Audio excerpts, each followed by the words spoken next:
নিজেদের সর্বশেষ গ্রুপ পর্বের ম্যাচে আজ রাতে শক্তিশালী ব্রাজিলের বিপক্ষে মাঠে নামছে স্কটল্যান্ড। বৃহস্পতিবার ভোর 4টায় আমেরিকার মিয়ামি স্টেডিয়ামে অনুষ্ঠিত হতে যাচ্ছে ম্যাচটি। এর আগে নিজেদের শেষ 5 দেখায় একটিতেও জয়ের দেখা পায়নি স্কটল্যান্ড। 1974 সালের জার্মানি বিশ্বকাপের ড্রই সেলেসাওদের বিপক্ষে তাদের সর্বোচ্চ অর্জন। এরপর 4 বারের দেখায় একটিতেও জয় পায়নি স্কটিশরা। সর্বশেষ 2011 সালে ব্রাজিলের মুখোমুখি হয় স্কটল্যান্ড। সেবার সেলেসাওদের কাছে 2-0 গোলে পরাজয়ের মুখ দেখে তারা। 15 বছর পর আজ আবারও একে অপরের মুখোমুখি হতে যাচ্ছে এই দুই দল।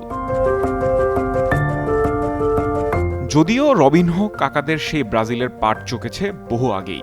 ফার্ম ফ্রেশ পাস্তুরিত তরল দুধ, বেশি ভালো দুধ। 5 বারের বিশ্ব চ্যাম্পিয়ন হলেও 2002 সালের পর বারবার বিশ্বকাপ থেকে অনাকাঙ্ক্ষিতভাবে বিদায় নিতে হচ্ছে সেলেসাওদের। তবে এবার নিজেদের শেষ ম্যাচে হাইতিকে 3-0 গোলে হারিয়ে দারুণ ছন্দে আছে ব্রাজিল শিবির। অন্যদিকে গত 15 বছরে বেশ উন্নতি করেছে স্কটল্যান্ড।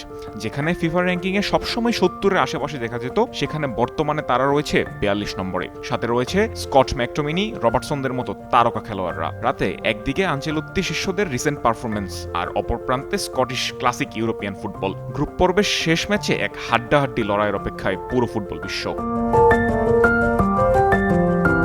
সাইম আলভি, যুগান্তর স্পোর্টস।